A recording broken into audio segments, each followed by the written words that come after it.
ஒரு ஊர்ல கணவன் மனைவி இவங்க 2 பேருக்கு நீண்ட நாள் குழந்தை இல்லை. கடவுள்கிட்ட வேண்டிக்கிறாங்க, குழந்தை பிறகுது. குழந்தைய நல்லா வளர்க்குறாங்க. குழந்தைக்கு திருமணம் பண்றதுக்கு ஆர்வமே இல்லை, நான் வேணான்ட்டான். உடனே அவனை கூப்பிட்டு கேட்டாங்க, என்னப்பா அவனுக்கு பிரச்சனை? அதுக்கு அவன் சொன்னான், திருமணம் செய்து கொள்ளணும்னா ஒரு நிபந்தனை. நீங்க 2 பேரும் வீட்டை விட்டு போயிடணும். நீங்க தனி கொடுத்துன்னு போறீங்களோ இல்லை அனாதை இல்லத்துக்கு போறீங்களோ முதியோர் இடத்துக்கு போறீங்களோ ஓகேன்னா சொல்லுங்க, கல்யாணம் பண்ணிக்கிறேன்றான். சரின்னு சொல்லிட்டு கல்யாணம் ஆகுது.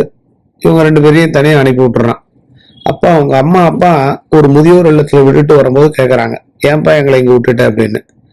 என்னை ஹாஸ்டலில் தங்கி தான் படிக்க வச்சிங்க, அப்போ நான் எவ்வளோ வேதனை அனுபவிச்சிருப்பேன். அந்த வேதனையை உணரணுன்றதுக்காக தான் இங்கே உங்களை சேர்க்குறேன்.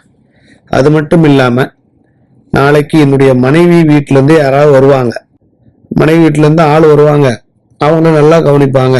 மட்டனு சிக்கனுன்னு எடுப்பாங்க, வெளியில் நான் எங்கேயாவது கூட்டு போகிற மாதிரி இருக்கும். இதெல்லாம் பார்த்துட்டு உங்களுக்கு நரக வேதனையாக இருக்கும். என் பொண்டாட்டிக்கிட்ட ஒவ்வொரு முறையும் சொல்லுவேன், இந்த மாதிரி அம்மாவுக்கு சாப்பிட்டாங்களா, அப்பா சாப்பிட்டாங்களா, மாத்திரை போட்டாங்களா, அது எதுவும் கேட்பேன். அவள் சரியான ஒரு மதிப்பு மரியாதை கொடுக்கணும்னா உங்களுக்கு கஷ்டமாயிடும். அவள் கால் மேலே கால் போட்டு பேசினாலும் உங்களுக்கு கஷ்டமாக இருக்கும். ரூமில் போய் தனியாக பேசினாலும் கஷ்டமாக இருக்கும். இந்த 2 பேருக்கு இடையில பிரிவு வரக்கூடாது. மனவேதனை என்பது மிகப்பெரிய கொடூரம். எல்லாத்தையும் பார்த்துக்கிட்டு சகிப்புத்தன்மையோடு இருக்கிறது ரொம்ப கஷ்டம். நீங்க 2 பேரும் தனிமையில இருங்க, எப்பாவது வாய்ப்பு கிடைச்சா போன் பண்ணுங்கன்னு சொல்லிட்டு வந்துட்டான். ஒரு 2 மாசம் கழிச்சு போன் வந்துகிட்டே இருக்குது. மனைவி கிட்ட சத்தியம் பண்ணான், உங்க அம்மா அப்பா கூட டச்சு வச்சுக்க மாட்டேன், பேச மாட்டேன்னு. அதுக்காக மனைவி பேச்சை கேட்டுக்கிட்டே இருந்தான்.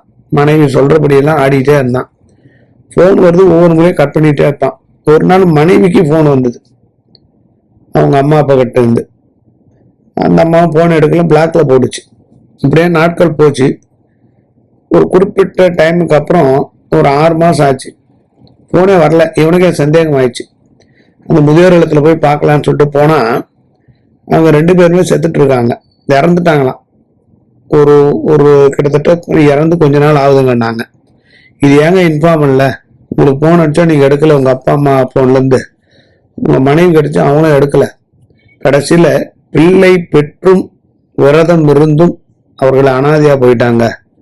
அதுதான் இறைவனுடைய விளையாட்டுன்னு சொல்லி சொன்னாங்களாம். இப்போ இதனுடைய பாவமும் சாபமும் மருமகளுக்கு வருமா மகனுக்கு வருமா கடவுளுக்கு தான் தெரியும்.